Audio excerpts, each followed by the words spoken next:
क्या होते हैं न्यूक्लियर हैजार्ड्स, ठीक है, कोई रिस्क और हार्मफुल जो पार्टिकल है जिसके कारण ह्यूमन हेल्थ को, इन्वायरमेंट को इश्यूज हो, उसको हम बोलते हैं न्यूक्लियर हैजर्ड्स, ठीक है।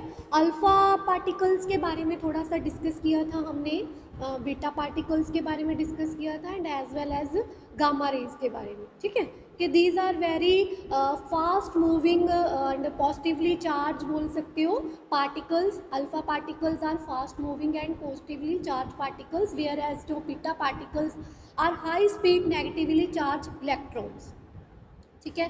Now we have discuss today about the sources of radio activity. What are the sources? Sources में first is natural sources, and second is anthropogenic sources, man-made. These are not natural, these are made by the man. तो natural sources में आपके sources include है cosmic rays, that is from the outer space, radioactive radon, soil, rocks, air, water and food which contain one or more radioactive substances, ठीक है। तो natural sources जो radio active substances को मतलब बोल सकते हो कि कंटेन करते हैं, ठीक है, जैसे आपकी सॉइल है, आपकी वाटर है, ठीक है, आपका एयर है, रॉक्स है, तो these all are the natural sources, and if these sources contain the radioactive substances, then these are known as the natural sources of the radioactive substances or the radioactivity. Next is the anthropogenic, मतलब man made. तो these are the nuclear power plants, ठीक है।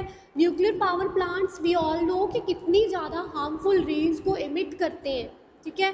Nuclear accidents, उसके बाद X-rays, ठीक है, diagnostic kits, test laboratories, तो ये जो एक्सरेज वगैरह वी ऑल नो, जैसे एमआरआईज होती हैं, सिटी स्कैन्स होती हैं, ये सारी क्या है, बड़ी ज़्यादा हार्मफुल जो रेज हैं उनको क्या करती हैं, एमिट कर रही हैं, ठीक है। तो ये सारी क्या है, एंथ्रोपोजेनिक सोर्सेज, मतलब जो कि मैन मेड है, हमारे द्वारा जो मतलब बनाई गई हैं। तो मेनली जो रेडियो एक्टिविटी बोल सकते हो या फिर न्यूक्लियर हैजार्ड्स के मेनली दो ही सोर्सेज हैं, एक है नेचुरल सोर्स और दूसरा है anthropogenic, and that is the man made. Next is the effects of radiations. अब इन रेडिएशंस का क्या इफेक्ट है हमारे ऊपर, ठीक है, हमारी हेल्थ के ऊपर, हमारे इन्वायरमेंट के ऊपर क्या इफेक्ट है। इफेक्ट्स, तो इफेक्ट में first is genetic damage. First effect है जेनेटिक डैमेज, मतलब ये जो इतनी ज़्यादा हार्मफुल रेज हैं ये हमारे जीन्स को, ठीक है, हमारे क्रोमोसोम्स को अफेक्ट करती हैं, ठीक है।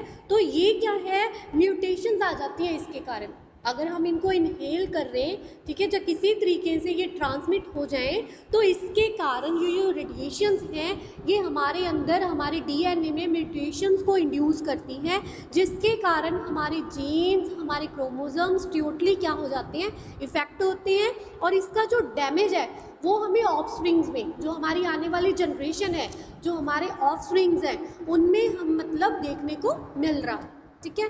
Second is the somatic damage. Second is somatic damage.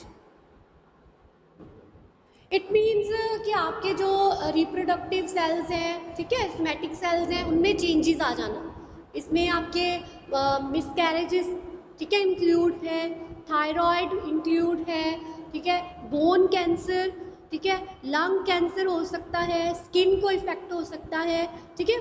तो सोमैटिक डैमेज जो किसी भी तरह के आपके जो बॉडी पार्ट है, ठीक है, बॉडी के सेल्स हैं बोल सकते हो, उनको अफेक्ट करें।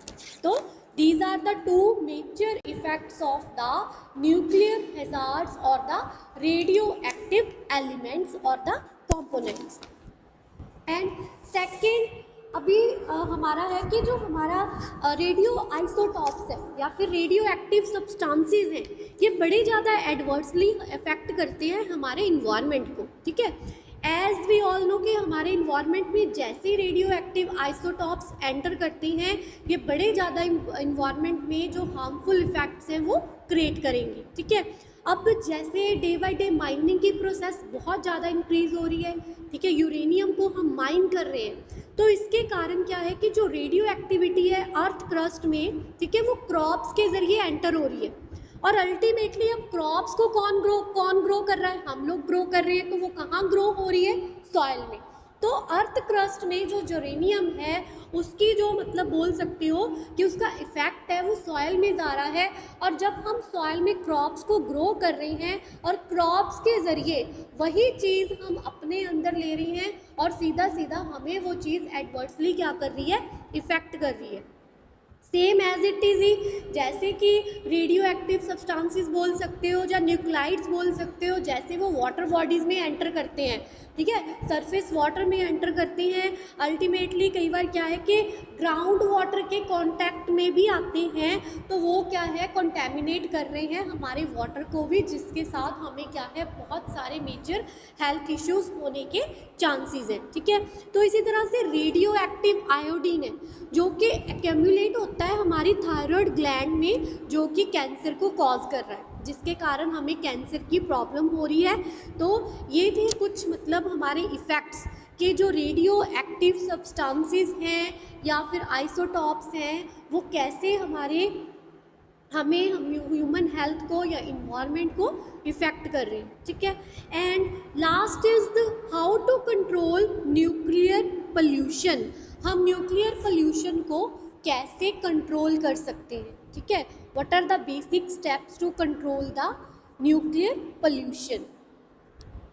सो कंट्रोल में we have just follow only 2 points. First is, जब भी कोई भी न्यूक्लियर प्लांट को आप सेटअप करने जा रहे हो, न्यूक्लियर प्लांट को एस्टैब्लिश करने जा रहे हो, तो केयरफुली, ठीक है, केयरफुली उसके बारे में पूरी स्टडी करो, उसका इफेक्ट कैसा है, कि जो वहाँ से जो न्यूक्लियर रेडिएशंस निकलेंगी उसका कितना ज़्यादा हेल्थ इश्यूज़ है, उसका कितना ज़्यादा डेंजर है, कितना ज़्यादा रिस्क है ह्यूमन हेल्थ के लिए, एनिमल्स के लिए, as well as for our environment. तो सबसे पहले आपको बेसिक नॉलेज का होना बहुत ही ज़्यादा ज़रूरी है जब आप कोई भी न्यूक्लियर पावर प्लांट को सेटअप करने जा रहे हो, ठीक है। नेक्स्ट इज प्रॉपर डिस्पोजल होना चाहिए। किस चीज़ का प्रॉपर डिस्पोजल होना चाहिए, वेस्ट का, चाहे वो लेबॉर्ट्री वेस्ट है, ठीक है, जो लेबॉर्ट्री से वेस्ट आ रहा है उसमें आपके आइसोटॉप्स अवेलेबल हैं, ठीक है, उनका जो प्रॉपर वे से डिस्पोजल होना बहुत ही ज़्यादा नेसेसरी है, नहीं तो वो एज वेल एज हमारे इन्वायरमेंट को और हमें भी क्या करेंगे, एडवर्सली इफेक्ट करेंगे, ठीक है। तो this is all about the nuclear hazards, ठीक है, और उसके इफेक्ट्स, सोर्सेज कौन कौन से हैं, और next how we can control it. So next is solid management.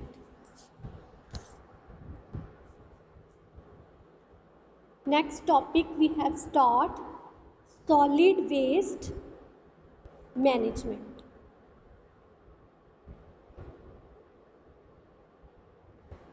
We all know about the solid waste, ठीक है। सॉलिड वेस्ट लाइक आपका कोई भी एक्सेप्ट द वाटर और लिक्विड और गैशियस को छोड़ के जो अदर मटेरियल है उसको हम इंक्लूड करते हैं सॉलिड वेस्ट में, ठीक है। अब इसको हम क्लासीफाई कर सकते हैं as a municipal waste, industrial waste, agricultural waste, medical, mining waste, as well as sewage sludge, ठीक है।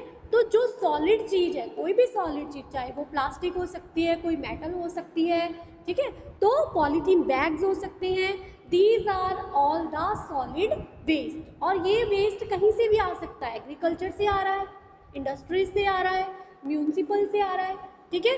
तो this is known as the solid waste. और बात आ रही है कि सॉलिड वेस्ट मैनेजमेंट, हमें इसको प्रॉपर मैनेज कैसे करना है, ठीक है। सबसे पहले तो हम बात करेंगे इसके सोर्सेज की, ठीक है, कौन कौन से बेसिक से सोर्सेज है urban as well as industrial waste के, ठीक है, तो सबसे पहले हम बात करेंगे इसके सोर्सेज के बारे में।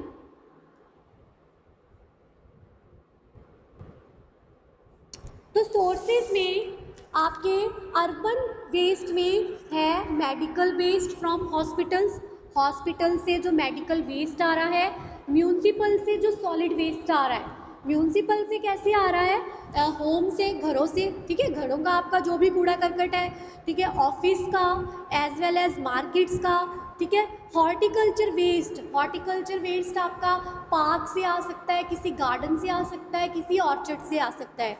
तो these all are the urban waste sources.